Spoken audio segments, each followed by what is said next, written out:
皆さんこんにちは、書道家の上平大我です。今回の動画は年賀状の書き方についてご説明していきたいと思います。そして普段は楷書できっちりと書く方法みたいな形でお伝えすることが多いんですが、せっかくの年賀状なので今回はちょっとこなれた感じをですね、演出しながらできる方法を皆様にお伝えしていきたいと思いますので、いつもと違った雰囲気で書く文字っていうものをぜひ楽しんでください。筆ペンで書いておりますので、筆ペンで一緒にやっていきましょう。そして今回この説明をするにあたって使わせていただくものがあるんですけれども、こちらになります。ドンということで、ちょっと発表なんですけれども、私書道家上平大我と日本郵便様のコラボ年賀状が出来上がりました。イエイ。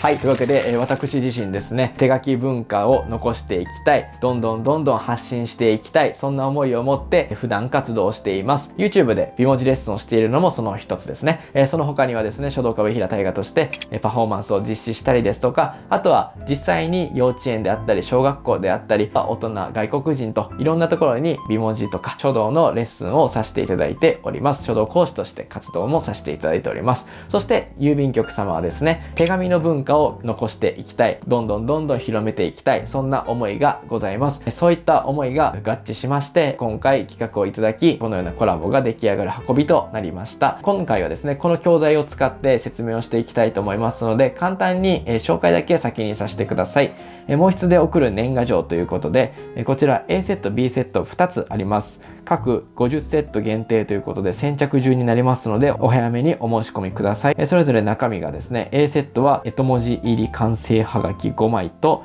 なぞり書き練習シートのこの2つになります。そして B セットがですね、絵文字プラス画紙入りの完成年賀はがき5枚ということで、簡単に言えば A セットはなぞりが入っておりまして、それを練習して自分ではがきには書いていきましょうねといったセット。B セットは私自身がもうすでに書いたものですね。牛という文字と画紙、両方ですね、こちら書かせていただいているんですけれども、これが使えるよといったそんなセットになります。それぞれ5枚入りとなっております。そして申し込み期間なんですけれども、11月の20日から11月の30日ということで、本日からですね、わずか10日間となっております。10日間しかないので、この動画を見てですね、ちょっと挑戦してみようかなとか、手書きってあったかいんだなとか、あとは、その字好きだから買ってみようみたいな、これめっちゃ嬉しいんですけど、そういう形で買ってもらえると非常に嬉しいです。やっぱり字好きって言ってもらえるのが一番嬉しいなって感じなんですけどね。はい。もう綺麗とかうまいとかももちろん褒めてもらえたら褒めてもらえる分だけもうどんどんもらえますけど、もう好きって言ってもらえるのが一番嬉しいなと思ってます。ということで、こちらですね、YouTube に関しては概要欄にリンク貼っておりますので、もし興味ある方はそちらからお申し込みください。前置きが長くなってしまったんですけれども、今回はそのなぞり用の3枚がついているとお話をしたんですが、そちらの1枚ですね、とは言いつつも本物ではなくて私がちょっとプリントしたものになるので、こちらを使ってですね、やっていきたいなと思っております。それではですね、早速始めていきましょう。それでは早速今回もこちらのペンテルの中字タイプの筆ペンを使って解説していきたいと思います。実際に書く内容はこちらになります。謹んで新春のお喜び申し上げます。令和3年元旦ということで、こちらですね、どのような方にも送っていただける汎用性のある画紙となっております。他にもですね、上司の方に送る場合であったりとか、あと友人に送る場合とか、いろんなパターンがありますので、そのあたりはぜひですね、一度調べていただけるといいんじゃないかなと思います。今回はこちらの文章を書かせていただきます。これを書くにあたってということで、普段みたいな書き方ではなくて結構つなげた部分、今回はそれを書く上で必要な筆ペンの使い方、これを先にご説明させていただいて、最後にこちらをなぞっていって完成というような形でお話を進めていきたいと思います。では早速ですね、こちらを使って説明していきたいと思うんですけれども、普段はですね、横線を書くときというのはしっかりとトン、ス、トン、いわゆる3節法で書くことが多いと思います。トン、ス、トン、こういうイメージですね。トン、ス、トン。はい。で、今回はですね、ちょっと崩しています。楷書寄りの行書みたいなイメージなので、入り方としてはここのですね、筆ペンの先、この先穂先っていうんですけれども、この穂先の本当にもうこのとんがった部分からスッと入り込んでいくイメージです。見ていてくださいね。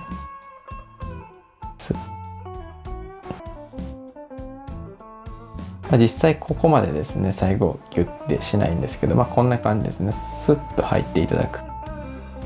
スッって感じ。最初のこの入り方を覚えていてください。これがあればそれこそこなれた感というものを出すことができます。簡単にいくと、強弱をつけるというところ、これの練習をしていただきたいんですけれども、先ほどお話ししたこの筆ペンなんですけれども、筆ペンもここまでの太さがマックス出ます。要はこの毛の長さですよね。それどういうことかというと、ここまで押さえればもちろんここまで出ますよね。そうなんですけれども、逆にここまで細くもできます。もっと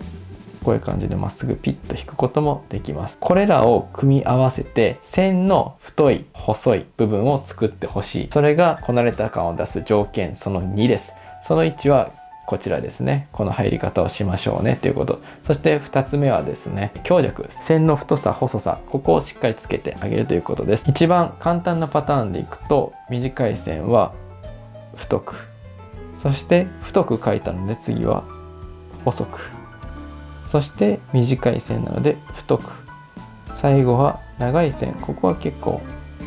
細く、こんなイメージです。しっかりちょっとアーチ描きながら長くみたいな感じです。これを基本形としていただければいいんじゃないかなと思います。あとは実際に謹んで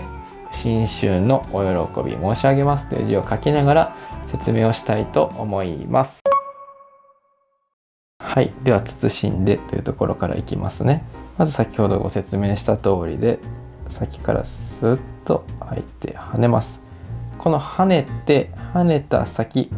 この次の角につながってるイメージで跳ねてください。跳ねる向きが上向いたり下向きすぎたりはしないようにしましょう。次の角に向けて跳ねました。それをしっかりと受けてキュッと上がります。そして1、2、3、これはゴンベンの崩した形になりますので覚えておいてください。1、2、3、そして草冠ですね。書いていただいてスッと入る。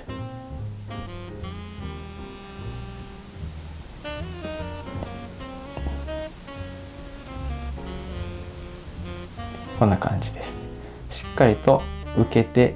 ください。跳ねたら受ける、このワードしっかり覚えておきましょう。そして上も先からぐっと圧力をかけながら入って、最後はスッと抜いてあげる。そして次に手太く入ってキューッと細く点点という感じですね。続きまして新春のお喜びというところです。こちらも基本的には先ほど申し上げた通りで、穂先の方からスッと入ってくるイメージです。スッと入りましょう。スッと入ります。跳ねたら受ける、跳ねたら受ける、今の払いですけどね。しっかりと受けてきて、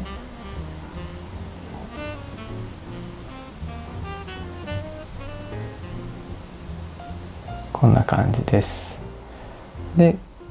この一つの漢字の次も自覚で受けてきて、スーッと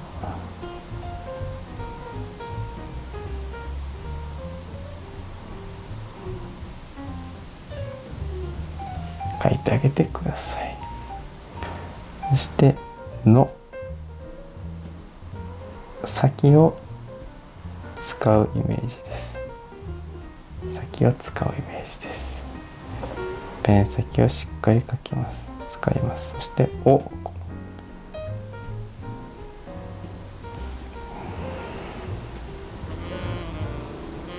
の喜ぶという字画数も多くて難しいので、極力細くペンの先を使えるように工夫してみてください。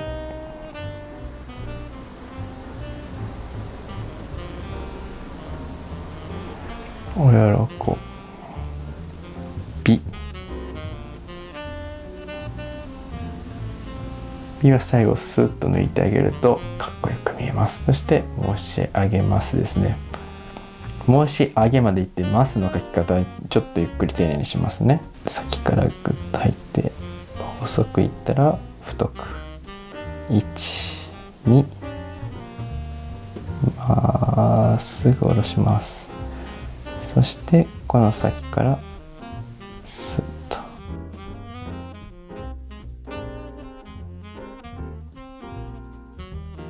いう感じです。そして跳ねたらここも次に自覚で受けてっていう感じです。そして最後まっすぐいきますね。でこのすなんですけれども、これは漢字のすんという字です。ひらがなのすというのはですね、このすんが崩れていってできた文字になります。すんを崩してできた文字です。なのでこういったところでこれを出してあげるとちょっとこなれた感じが出ますので、やってみましょうということでいきます。横横キュッと回って、ここで細くしながら次に進みます。で回してきてっ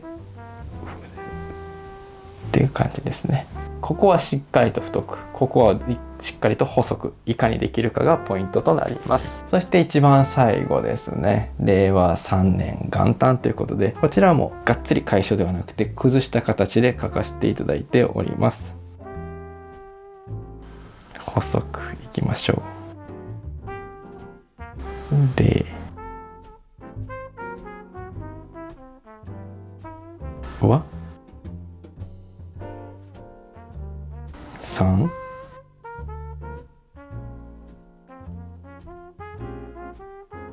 ね、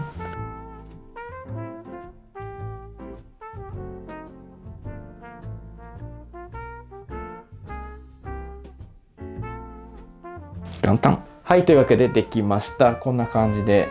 なぞって簡単に書けるということですね。多少線の太さのちぐはぐがあってもある程度形は整って書けるんじゃないかなと思います。今回のポイントは先ほどもお伝えしましたが、この穂先、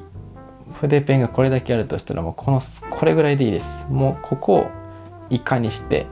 使うか。ただとは言いつつも細くなりすぎては意味がないんですよね。こうやって細く書かなきゃってゆっくり書くとこうやって線が触れてしまいます。細く書くためにこうしてずっと一定の細さだったらそれこそ違和感ありますよね。こうやって慎んでもこうやってずっと同じような線だと、これはこれで若干アートチックになったといえばなったかもしれないですけど、かっこよくはないですよね。もう太くなっちゃったとか漢字があってひらがながあってってなった時にこういうバランスにもならないように注意しましょう。細くする太くする場面で漢字を太くしてひらがなを細くする方が絶対にいいので、このバランスに関しては逆ですね。逆にしてあげるといいんじゃないかなと思います。線のリズムはですね、前回こちらの動画でお伝えさせていただきましたが、トンでしたらもうスッと進む、スッと進むイメージは親指を使ってるイメージ、完全に親指を使ってるわけではないんですけど、親指を使ってるイメージ、親指を使ってるイメージ、親指を使ってるイメージ、これでやってみるといいんじゃないかなと思います。はい、というわけでこんな感じでやっていただいたらいかがかなと思います。そしてここのスペース空いてると思います。ここに関してはご自身がメッセージを入れていただくか、あとは最近では本来表に書くもんなんですけれども、裏に住所とか印字される方多いと思うので、このスペースに印字ができるようにスペース空けてます。なのでここはそのような形で活用してみてください。こちらの動画お役立ちできていたら非常に嬉しいです。そして、もしこの字がですね好きだなと思っていただけたら、ぜひ先ほどお伝えした郵便局様とのコラボのセット、こちらのご注文いただけますと嬉しいです。繰り返しにはなりますが、11月30日までとなっておりますので、約10日間しかありません。その期間内にぜひともお申し込みください。先着50セットずつとなっておりますので、よろしくお願いします。この動画が良かったと思ったらチャンネル登録、高評価、そしてコメントいただけますと非常に嬉しいです。また次回の動画でお会いしましょう。さよなら。バイバイ。